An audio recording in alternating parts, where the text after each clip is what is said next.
Hey guys! It's like giving your grandma a boob job.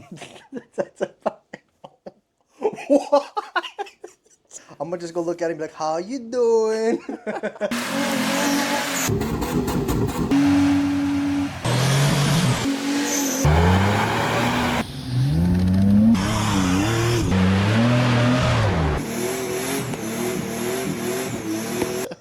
Welcome back to Pedal Down 4x4, and on today's episode, we have your hot takes. I put up a questionnaire, hot takes in the off-road industry as well as just the automotive industry in general. And on today's episode, we're going to be taking your guys' responses and we're going to talk about them. Brought up a Matt. Matt Dominxil says, Honda Ridgelines are amazing on the sand. Fucking shit. Can you tell he drives a second gen Tacoma? Yeah. I know you're just talking shit. Yeah, so when it gets stuck on the sand, they have a little table and like a cooler thing in the back, so when you're waiting for an actual truck to come by. Yeah. That's what they're good for. I don't even have any comment to that. I ain't never seen one on the sand. Stay off the drugs, kids. Okay. And we're going to go right into this next one. This is a recommendation from Wyatt. Haraguchi FC3S says, Hondas are gay. I love it when other guys answer other guys' questions. Yeah. I'm not gonna speak on that. But you heard it here first, folks. I'm not gonna go after that. Next one up, we have Olsen V.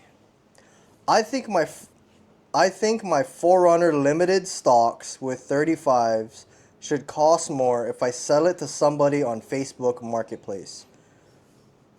What? So let's just scam Facebook Marketplace. Basically, he wants to scam Facebook Marketplace because he has, for some reason, people here think their stock rims off of a limited 4Runner is expensive. Just because they're called limited. They're not even called limiteds. If you go to Toyota and you ask them, can I have limiteds? Yeah, they're like, what? You're going to have to tell them you need stock rims off of a 20-something 4Runner. That was a limited edition. A limited edition, yeah. I think you're high. I think you've been smoking some stuff. Landon Kent says the 3.4 liter 5EZ, the one in our trucks, doesn't get enough aftermarket performance support for how popular it is. Now, I'm going to just go off tilt here and say I don't agree with that at all. And the reason for that is because I'm not sure what the aftermarket support doesn't have. The 3.4 has turbo kits. Yeah. They have turbo kits for them. They have supercharger kits. Magnuson just came out with a new supercharger kit for an engine that's 20 plus years old now. I think he's just saying how every brand doesn't get in on it. It's mostly just Magnuson and... Yeah, but I mean, it's a 20-something-year-old truck engine that doesn't want to rev. I mean, it's not meant for it. I mean, you can make it into performance engine if you wanted to. You can go to LC Engineering and you can get high-performance heads. You can get the Pro Valve Train kit. You can get Pro Pistons and whatever compression ratio you want. They have rods, everything. The only thing they don't have is cams and crank. At that point... And they used to actually sell them before. So, and the reason why... cranks? Yeah. Back when I was in high school, we were in college. Yeah. I wanted to do that whole. I was on the TISM a little bit, and I wanted to put everything. Crank rods, pistons, everything, and build up this little 3.4 in this truck. And the reason why they stopped selling it is because nobody was buying it because nobody's building them. Yeah. Because I mean that's a lot of money dumping into an engine that's not supposed to make a lot of power. It's not supposed to make power. It's supposed to last a long time, and it's supposed to just get you from point A to point B off road. So. I don't agree with that, but, I mean... I got a hot take right now. I think the most reliable engine you can get is your stock engine. Don't fucking touch it. If you want it to be a reliable engine, just don't touch it. Some kid going in there with a Sawzall and a Phillips head screwdriver... How am I supposed to tune my carb?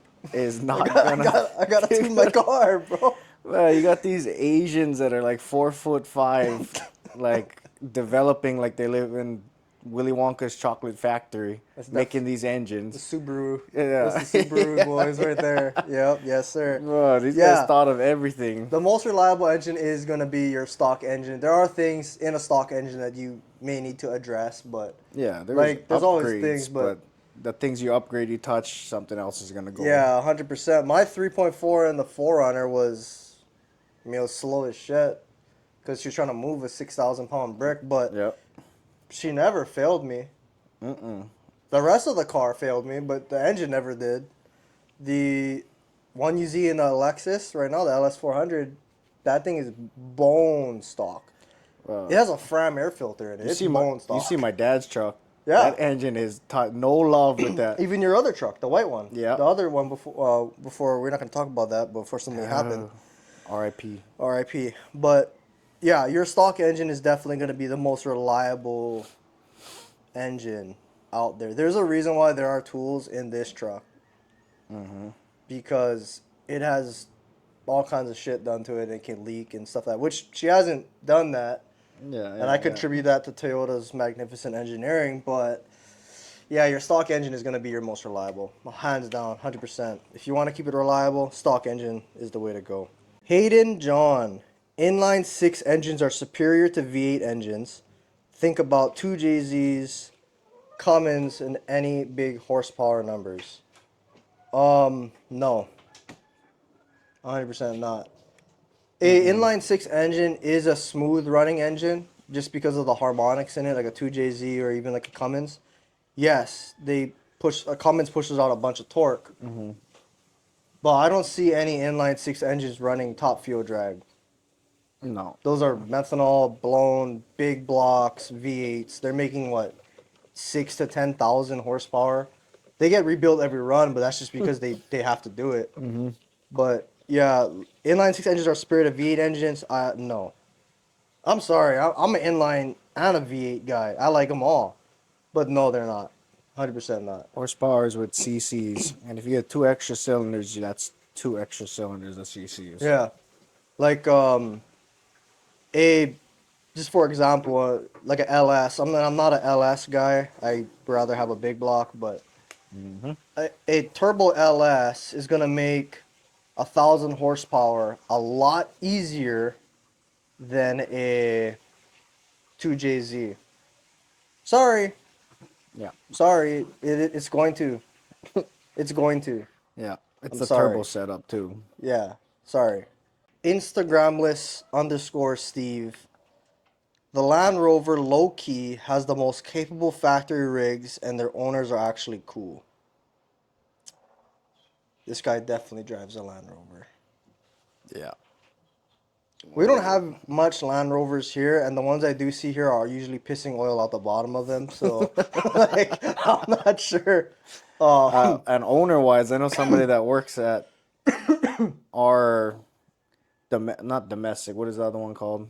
Foreign? Yeah, foreign cars they do, and they were scrapping with a Land Cruiser owner the other day because they're just entitled because they think they have like an expensive car and that their Land Rover. reliability. Yeah, Land Rover versus Land Cruiser. No,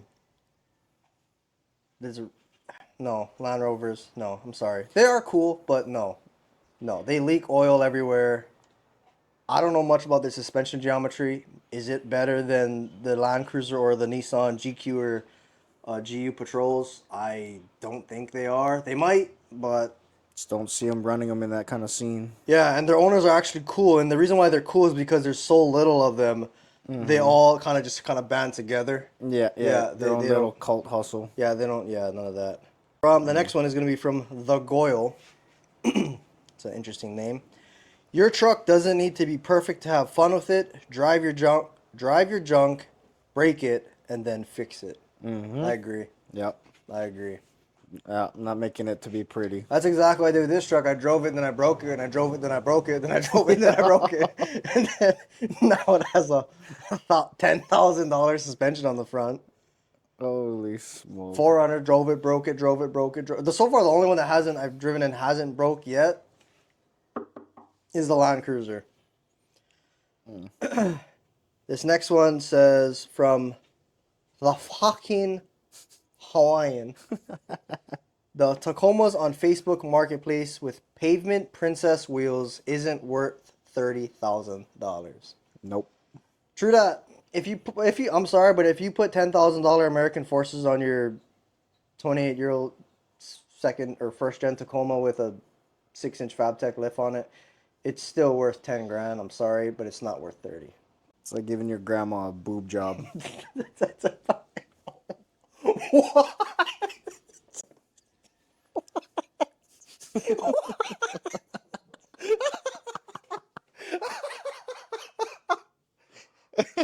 No, that's Nobody wants that. no.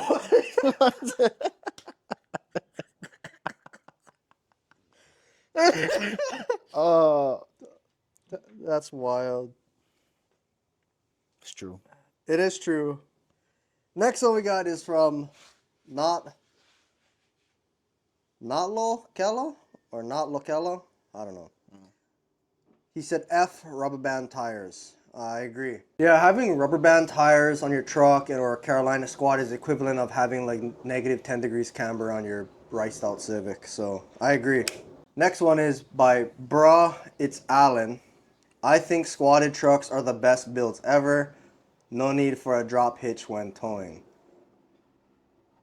That's true. When you pick your boyfriend up, he can just hop in the back of your truck. Yeah, yeah. He can do one little 1-2 skip and then bounce in You're there. on. Or you can pick up that big heifer you've been talking to at WB's or something. I mean, they like it in the back anyway, so that's probably where they'll be sitting. Oh, that's like buy a full-on front suspension instead of buying a drop hitch. Legend. Think that one's a little zesty. Anyway, Nico Lacastin. This is a good one, which we could probably talk about. Professionally working as an auto tech can bury young people in debt if reckless. 100%. Yep. 100%. Stay. If you are an inspiring auto tech, straight up, stay off the freaking candy truck. Stay off Yeah. the Snap-on truck. I see so much people walking out, Bro, walking wobbly because they just got pegged in the ass by those guys. bruh, I'm telling you, it's horrific. Like, I might shock some people right now. I might get held on the crucifix for this. I might get crucifixed. A 10 mil Snap-on is gonna do the same job as a 10 mil Husky, And guess what? You're gonna lose them anyway. and you're gonna lose it anyway. 10 mil Icon, 10 mil Craftsman, all the they're same all thing. gonna do the same fucking thing. And a lot of the tools are built by the same Yeah, industry, and they just slap their name on especially Matco.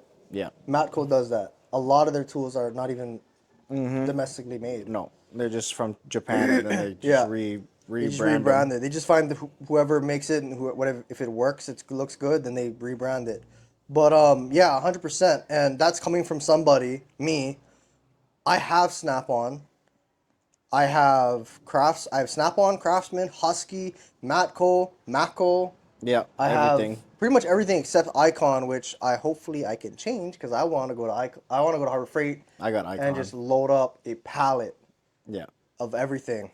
But yeah, 100% you can get buried in the automotive world. Now there are some special tools from Snap-on that you may want to invest in. Like the one thing I do say is if you can get a nice ratchet, it's really nice. Now, I'm not saying you have to go to Snap-on ratchet, but Just a good teeth ratchet. if you can get a good teeth ratchet, then that's good. If you're going with a torque wrench, specifically for engine work, I would only buy a higher end torque wrench. Yeah, you're not going Husky for that one. Yeah, because I have a Husky torque wrench in a box. I use that to torque a bunch of the suspension bits and the wheels, and well, I'm not going to take that torque wrench to go build an head engine. studs. No, yeah, I'll be buying a Snap-on one or a higher quality brand torque wrench. Yeah, so that's one thing I do agree with going with Snap-on. But everything else, like I know you have some of the Snap-on power tools and stuff, but I like the handle. They're Yeah, good for in and out. Yeah. You don't have to click. You can just get whatever. You can get whatever power tool you want. Mm-hmm. Reality is, you're not. You have a charger and you have multiple batteries, so Yeah, what was the saying? Like, just get the tools that you already have batteries for and chargers. yeah, that's why I have a bunch of Milwaukee stuff, which Milwaukee isn't cheap either, but it's a hell of a lot cheaper than Snap-on. Way cheaper. And I have Milwaukee tools in there from when I was in college. Yeah. The half-inch impact was the first power tool I ever purchased, and I purchased that in 2016 when I was in college with Wyatt. I still have my Makitas, Mm-hmm. but I don't know. Haven't been doing too much Yeah, with all so their stuff. I still have that thing, and that's what next year that's going to be 10 years old, and it's been abused. Yep. I throw that thing around, I slam it on the ground, I occasionally chucked it at the wall in frustration for something. Yeah, I feel like you also lose money because you're buying your own tools. If Mm-hmm. you're at a private shop and you mess up because you're inexperienced, Yeah. sometimes that docks out of your pay. Mm-hmm. And if you want to make money in the automotive industry, you have to be a specialist in something. Do Yeah. one job, one type of job over and over and over so you can be super fast at it and get the jobs done. Yeah. So like for me, my biggest interest in automotive was specifically engines. That was my whole thing, was engines. The one thing I didn't like, which is what I've been doing the most of, is suspension. I was going to say. I do not like suspension. And the reason why is dirty, shit doesn't fit right sometimes. Yeah, You need all these geometry. specialty ball joint presses. Sometimes the ball joint press, you don't have the right fitting for it or Oh, the right yeah, yeah. coupling. You got to make something, you got to cut up your tool that you just bought. I like working on engines, not so much suspension. Ironically, I just put a very expensive straight front kit on my truck. On the next project, or the project that I actually announced for the Forerunner, you guys are going to see that I put a long travel kit, or I'm starting to put a long travel kit on the Forerunner. That's all suspension work. Yep. But if you do look at every single one of my cars except the Lexus, the engines are all modified in some sort of way. Yeah. Engine first, I feel like you do. Yeah, I have a bad habit of that. Yeah. It's not a good habit to have. That Lexus is going to get molested pretty soon. I'm gonna touch it a little bit. I'm gonna just say hi. I'm gonna just go look at it and be like, "How you doing?" What was yours? Where's that hood latch? Where's the hood? Where's the hood latch? Let me just. There it is. Let me just. How big is a turbo can I fit in this car? But anyway, what was yours? What was yours? What is yours? Your specialty that you think you prefer working on? I like doing AC work and electrical diagnostics. So, I mean, sometimes they're a pain, but when you find the one wire somewhere deep, it's pretty accomplishing. Yeah, all the boomers at Ford go to Wyatt for their diagnostics. Especially when you get like the other techs of just shooting modules and parts and stuff, and then they just take the time, trace the wires, find the circuit, boom. Mm-hmm. It was a wire. It was a burnt wire or a loose pin the whole time. Yeah. Makes you feel good about yourself. Yeah. Was it the same in college too? I think in college I liked suspension because we were all about lifts. Oh yeah, we wanted to go as high as possible. Yeah. Back when we were in our young days, now we're old and broken. Yeah, I think suspension class and maybe engine performance. Not engine building, but performance. Yeah. Okay, I'll change my mind. Mine is engine performance, like engine work itself, like put bearings in and stuff like that, or Change of I want to make lifter. more. I want to make more fucking power, boys. That's what I'm trying to do. I'm not trying to sit over there and change a valve. Yeah. Like We're putting fun parts in, not fixed parts. I'm not doing that. Like if bearing stuff, yeah, sure, but I'm not gonna go over there and we're not gonna build an engine. I'm not doing that. Okay, and another one from our very own Wyatt_Y8. Mechanics are 10 jobs in one and get paid. Oh. Whoa. Mechanics are 10 jobs in one and get paid less than all of them. Please elaborate. You're a plumber because you're fixing coolant. You're an electrician because you're fixing wires. You're HVAC mechanic because you're working on refrigerant. You are a welder because sometimes you need to Weld stuff. weld. You're a Fabricator. fabricator. I didn't know if there was actually 10, but I bet you I can get to 10. Sometimes you're a body shop. Yeah. Sometimes you're Electrician? Did you say that already? yeah, electrician was one, but I'm trying to think of other things in the car. There's a bunch of. Sometimes you could be you're a programmer. Sometimes you got to be like a programmer. Sometimes a you gotta software guy. Sometimes you gotta be an engineer because you gotta figure out some stuff that original engineers didn't figure out. Yeah, you got to be an engineer of how you put it back better. When you got the extra bolts, yeah. You beat the engineers. You made it better. There's a bunch of things. What is that stuff they do, like interiors and stuff? Oh yeah, like I don't know, not interior designer, but Yeah, you're a Yeah, they still call it fabricator, but it's sometimes you're a woodworker because if you're in the garage and you gotta figure out how to prop your body up on the frame, hey, you gotta figure out what chunk of wood to cut. Mm-hmm. you gotta wedge the engine up a little. Yeah, you gotta have to stick Throw that the wood in 2x4 in. Yeah, everything. all that stuff. And at the end of the day, you're a mechanic. Yep. And you You're get paid less and all everybody's job at lower rates on a smaller system. And that's why, gentlemen, you work on the side as a mechanic. Yep. That's the best. Next one is from Jude.Kawhi. Limiteds look stupid. Yep. Yep. Did he put a period at the end of that? No. Should have put a period. Yeah. That's all you gotta say. That was a drop the mic moment right there. Mm-hmm.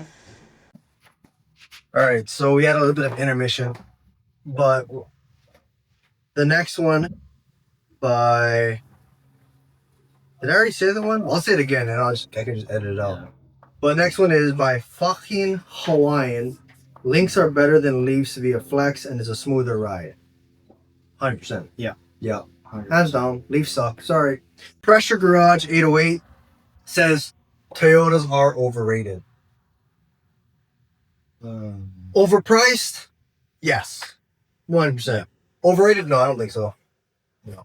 I don't think they are overrated at all. I think they are overpriced 100%.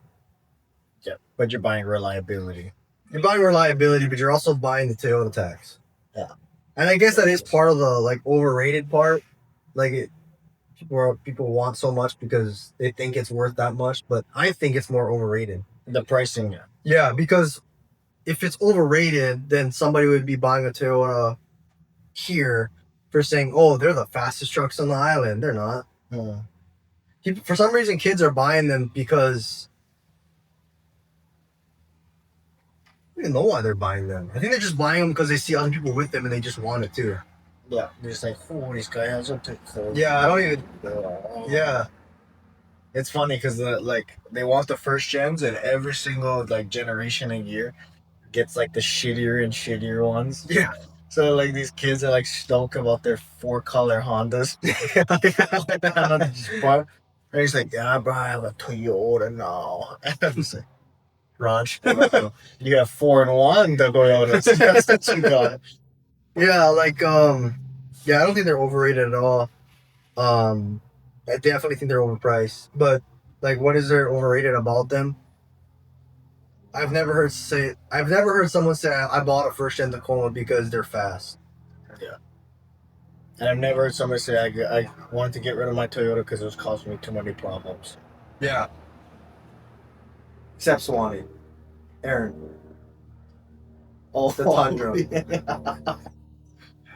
He's had some issues. But that wasn't because of the Tacoma. That was because of the rat kingdom that was living under the engine and chewing up all the wires. But that would happen to any vehicle. Mm-hmm. But yeah, if you're buying a Toyota truck, you're not buying it because it's gonna tow a lot or be the fastest. You're buying it because it's reliable. Yeah. And that's one thing that they are. They're very reliable. I've never had to fix a Toyota truck or a Toyota in general, due to like parts failing. It was always just worn stuff. Yeah. Like, it's like time to change. yeah, they have their factory lower ball joints in for 300,000 miles. What are you doing? Change them. Yeah. Like, you're supposed to change them. Lower ball joints, upper ball joints, tie rods. You're supposed to change those things. The amount of times I see them on the side of the road. Yeah, your timing belt, like that's just basic maintenance. Yeah, everything has a shelf life. I think even the manual tells you when to change things. Yeah, it tells you it's 60 to 100,000 miles for a timing belt, stuff like that, water pump. Those are all items that are going to wear out. But if you have those things done, and even I've seen vehicles that haven't had them done run just fine. They run for a very long time and they have no issues whatsoever. Usually all the issues I do see is because of the owner, not because of the vehicle. Yeah. That thing, Toyotas do their job every time. Yeah. Start up and run. They start up and run. Like, it's always the owner's fault. I've never seen a Toyota go to shit because of just it being a Toyota. No. Chevys, yes. Fords, yes. I've seen those happen quite a bit. 50,000 miles or 50,000 miles, and I'm not sure which engine it is, but I think it's an LT3 or something like that. I've seen the damn lifter collapse. Every newer car is overrated. Yeah. Like, the average price of getting a new car now, just basic, is like $40,000 to $50,000. A truck, $60,000 to $80,000. Base price. And they're using more plastic, more things that break, and things that don't last that long. So I don't know what you're spending bigger money on. Yeah. For crappier parts in it. Yeah. I've seen Jeeps fail. In fact, one of my bosses, their crank sensor on the bell housing, because it's in the top part of like that Jeep, I forgot where. Yeah. It just fell off. Just fell off. The treads came off. Holy hell. And I was like, did you ever touch this thing? No one's ever worked on this thing. Which means that from the vibration of that rubbish Jeep, it just fell off. The crank, it just fell off. Yeah. The treads were still inside of the bell housing. Jeeps, the #1 vibrator kings. Yep. Oh, and also that Jeep also had bad motor mounts, bad transmission mounts. The entire front end was shot. The rear end was all shot. All the spark plugs are fouled. Everything was just wrong on it, and I've had to replace everything. I've never had to do it with a Toyota. No. And that you kind of count that for basic maintenance, like change the spark plugs, change this, your wires, change that. But I've never seen a Toyota's crank sensor just fall off. Yeah, just like they're just like, I don't need this anymore. It just falls off. Okay, bro, shoot. Yeah, like I'm out of here. I don't need that. Ejectocito. Yeah. Toyota's overrated. I don't think so. No. I think there is definitely a cult following though. There are guys who are just banging their chest and they're just like Toyota all day. Yeah, but there's also people who say that about Hondas, Nissans, Fords, Chevys, Dodges, Jeeps. Yeah, everybody has their following. And for everybody, this is my hot take. There's a lot of fucking Jeep people. For some strange reason, they're like, Jeeps are way better than Toyotas at off-roading, blah, blah, blah. Blah, blah, blah. Dana 40, son. Yeah. I got myself a Dana 40 under my Jeep Wrangler. Now that's real American. That's real American. I got my 35s on my Jeep Wrangler with Dana 40s. You Toyotas need to upgrade to a solid axle. Our Jeep's already got a solid axle. I've seen a lot of videos, and I've talked to a lot of guys who wield like Moab, rock crawl stuff. I don't do that stuff, but they do. And they all tell me that all the Jeeps run 1-tons. All the Toyotas run 1-tons. In fact, I've had a lot of guys who have Jeeps who have the 3.4 V6 out of a Toyota Tacoma in their Jeep. Yeah. I ain't never seen nobody swap a Jeep engine into Yeah, something. I ain't never seen. I got myself that 4.0 Jeep Wrangler engine in my trailer pickup. Straight front. Holy hell. Yeah. Yeah, I've actually never seen anybody put a Jeep motor in anything. Yeah, because nobody wants a Jeep motor in anything. Or Jeep axles. Even the Jeep people don't want their own Jeep engine. Yeah, they'll swap it. Basically, what I'm saying is, you're saying that Jeeps are better, Jeeps are this, Jeeps are that. At the end of the day, when you modify them, they're all doing the same thing. Toyota, Jeep people, Chevys, Nissan, they're all putting 1-tons. They're all going with a 3-link or a 4-link. Yeah. So what's Jeep about it? Yeah, The engine. The engine and just The the body. way it looks. The badges. Yeah. At the end of the day, you have a F-250 05 Super Duty axle in your truck. Even with the Toyota, they do that. So, no, they're not better at all. Stock for stock, yeah, they have more flex. Yeah, you get a solid axle right out the gate. But from what I've heard from a lot of guys who have Jeeps, Snap those things. yeah, like twigs. they snap the Dana with 40s that they're with 35. So I'm like, well, I'm gonna just put this out there for all you Jeep people. The 80 series Land Cruiser, I've seen them run up to 39-inch tires running rock crawling stock. Can your Dana afford to do that, brother? As soon as you tighten the lug nuts on that wheel, the axle snaps. Yeah. And one more thing about you Jeep people, I seen y'all back axle, or I seen videos of it. They got them C-clips inside the axle. What happens when that sumbitch comes on out? The whole axle shaft comes out of the damn Jeep. Yeah, bro, there's nothing holding them clips in other than. Yeah, I ain't ever see a Toyota do that, son.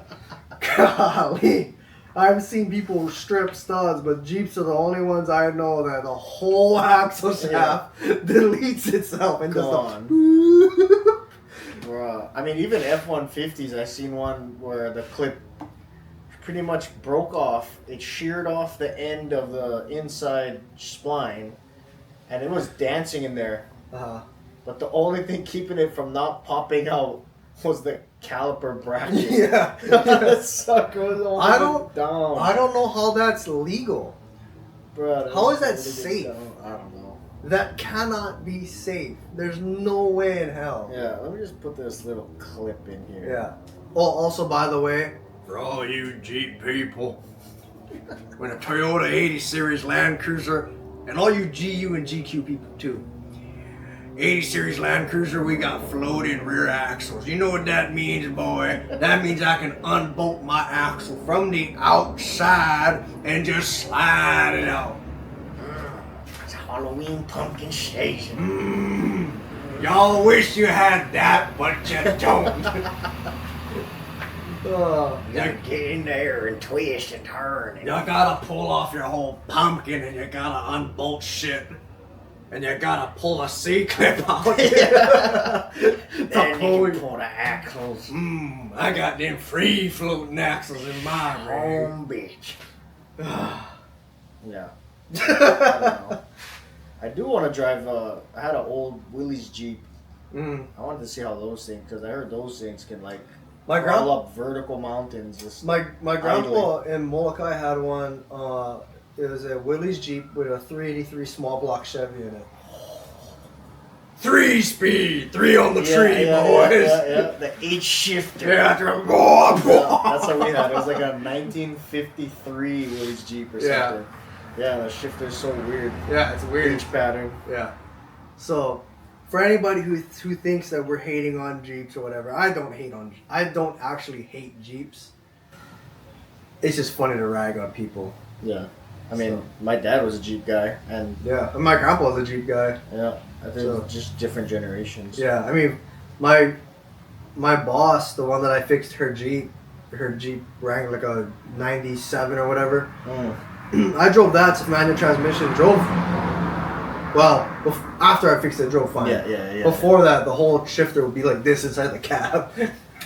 Jesus. Yeah. And it was extremely slow. It was slower than my 400, which is very hard to believe, considering a Jeep is pretty light, especially one of those older ones. Yeah, I will say, about our last Jeep Cherokee, I think it was a 97. That thing could pound on the sand. Just leave it Oh, stuck. that was the black one, huh? The black one. Yeah. Bruh, that thing, no way you get stuck for some reason. Small, skinny tires, everything, but that thing was just light enough to just Yeah. barely touch throttle, you're just going. Yeah. Those ones are good. If I was to get a Jeep, I would probably get a Cherokee, honestly. Yeah. I'm not Jeep, Grand Cherokee. Yeah, I'm not a Wrangler person. No. Or just a regular Jeep. Man, Willys would be cool, but A Willys Jeep is sick. yeah.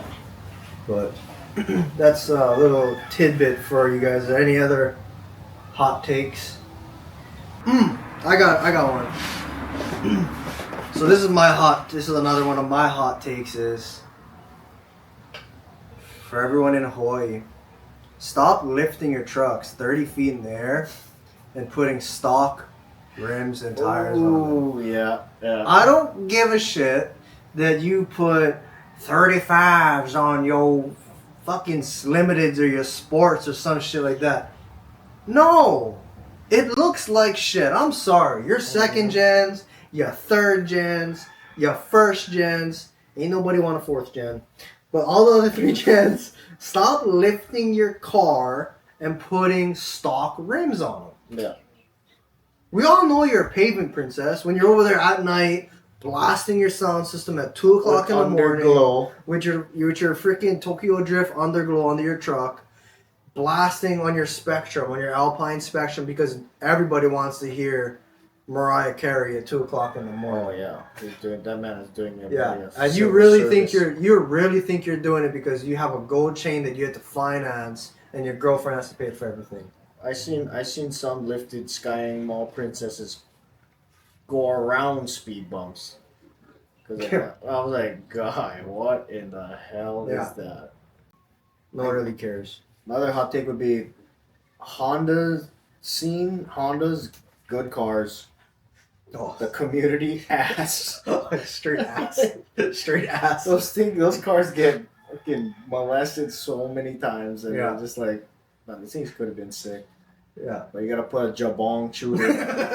This freaking loud. Yeah. Are you telling me that my 1.8 liter VTEC Civic doesn't need a 3-inch exhaust with a 5-inch tip? Yeah. Are you saying that? It's restricting my exhaust flow. Bruh. I need the 3-inch burnt tip exhaust from Oh, Amazon. it's exhaust for some reason. Like big loud exhaust. It sounds like mosquitoes. Mosquitoes mixed with like a tin can rolling down the road. Yeah, talking about tin can going on the road, I had a Honda Civic do a pull on this street, and their exhaust fell off their car. Their exhaust fell off their car like right before it hit my house, and they passed by, and the thing was rolling down the street. I've seen that. That literally happened right in front of my house. Should have grabbed it. Yeah, I should have, but I didn't want any part of that Civic to be a part of anywhere near my property. It's gonna decrease my property value as much as it already is. Yeah. That's gonna be this. That is this episode, hot takes. This is this episode of hot takes. If this video is well received, and if it's not well received, I could care less. If you want to cry about it in the comment section, leave Bliss. Put all your profanities. Call me what you want to call me. Send it. Call me anything. I don't care. You freedom of speech. Say whatever you want to say. Talk about whatever you want to talk about. I really care less. But if it is good, I'll do another hot takes poll on Instagram. I'll get another video in for the hot takes. Well, on next week's episode, we're going to start working on the 4Runner. We're going to start doing the long travel kit. I'll see you guys next week. Till next time, and as always, thanks for watching.